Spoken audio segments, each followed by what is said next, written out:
Guys, good morning sa inyong lahat. For today's video guys, magluluto tayo ng pork adobo. Ito nga pala guys yung ating mga ingredients. Meron tayo ditong bawang, sibuyas, tapos yan sili. And then ito yung ating pinaka-main. Yan.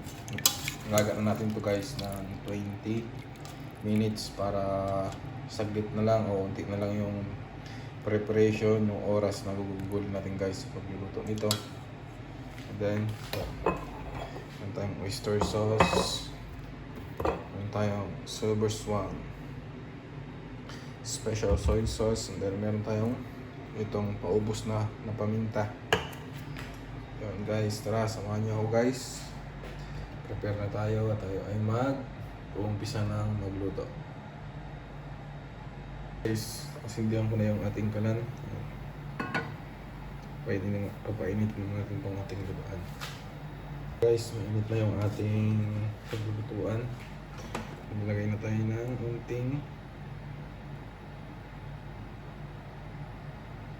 mantika. Ayan.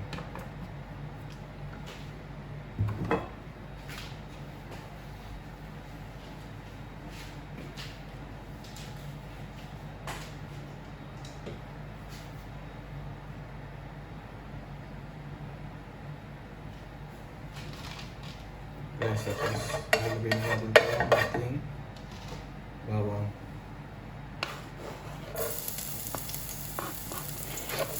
Ito nga pala guys, mga sili nilalagay namin sa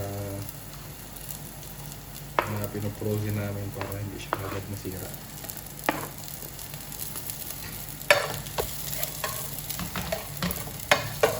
Isahin lang natin ito guys hanggang maging golden brown siya. Ito guys, sibuyas. Lagyan na rin natin.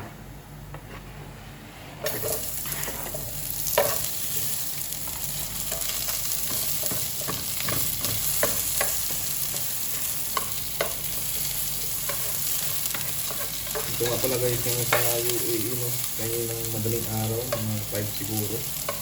Ito na naman silang mga sinisag na yung concept kami ng Iran.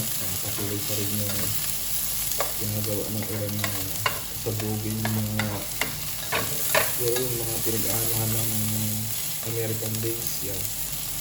Ito sa mga port. Pinitira ng Iran yung mga oil company. Pero sa biyaya pa rin ng Panginoon guys. Patuloy pa rin tayo ng pinaproteksyonan. Ingatan sa lugar na ito. At naman pa rin yung ating pananampalataya sa Panginoon na hindi tayo papabayaan ng ating Diyos at tagapagligtas. Guys, isang na dito guys, isang bawang at sibuyas na nabinat ng ating pork. Ito nga pala guys, nabibili natin itong mga non-Muslim na pagkain sa West Zone. Meron din sa Spanish. Yung mga nandito sa UAE. Alam yan. Sa isa ibang mga store guys, hindi sila nagbibenta ng mga non-Muslim na pagkain. Guys, lalagyan na rin itong ating pork.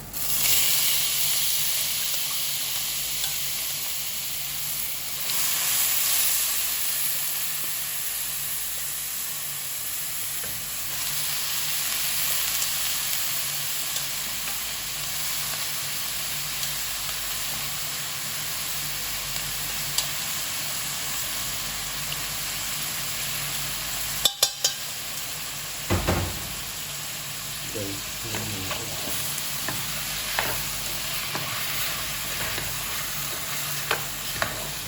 alam natin siya.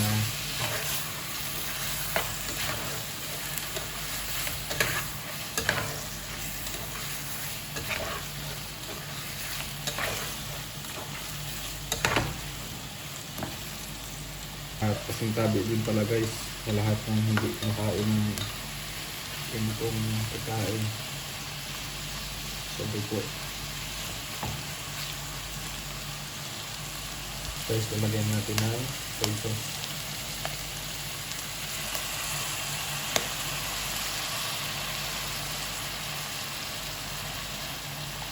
Okay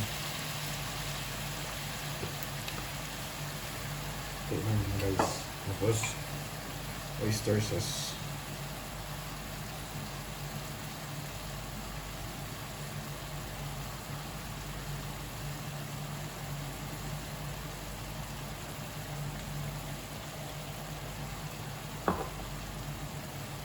Halo-halo lang natin ulit guys. Wala guys, no? Iba-iba tayo ng prepare o pagluluto ng pagkain. Iba-iba yung technique. Iba lang mga technique na ginagawa natin sa pagluluto. Hindi natin pwedeng sabihin na mali ito. Hindi natin pwedeng sabihin na mali yung ginagawa mo.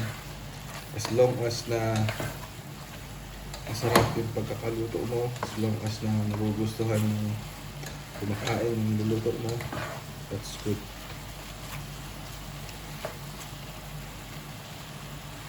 Ito ang pinakasekreto lang sa pagluluto ay samahan ng pagmamahal.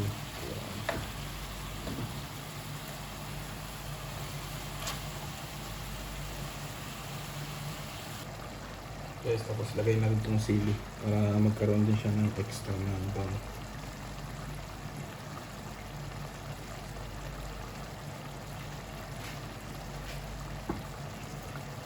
Takpan muna natin siya guys.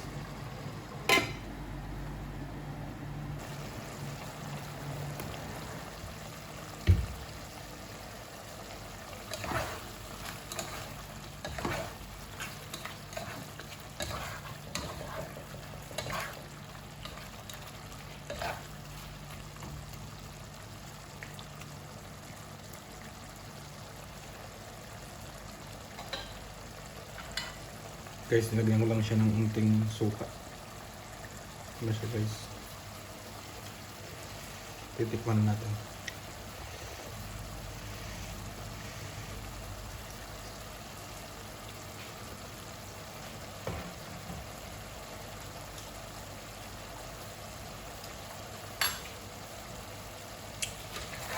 Guys, okay na.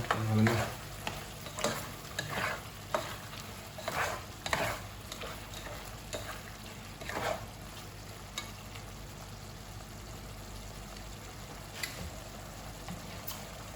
Simpleng luto lang to guys, pero pag sinamahan mo ng pagmamahal, pagluluto mo is the best yan. Simpleng ulam lang guys kapag sinasamahan mo ng pagmamahal eh. Doon nila ma-appreciate yung ginagawa mo para sa kanila. Yun na guys, thank you sa inyo kung patuloy na panonood sa bago pa lang sa ating YouTube channel, Patrick Binzel Adventure. Yung kalimutan mag-subscribe, mag-like, and mag-share, and then pa-comment na rin guys kung saan umabot yung ating video. Guys, thank you and God bless.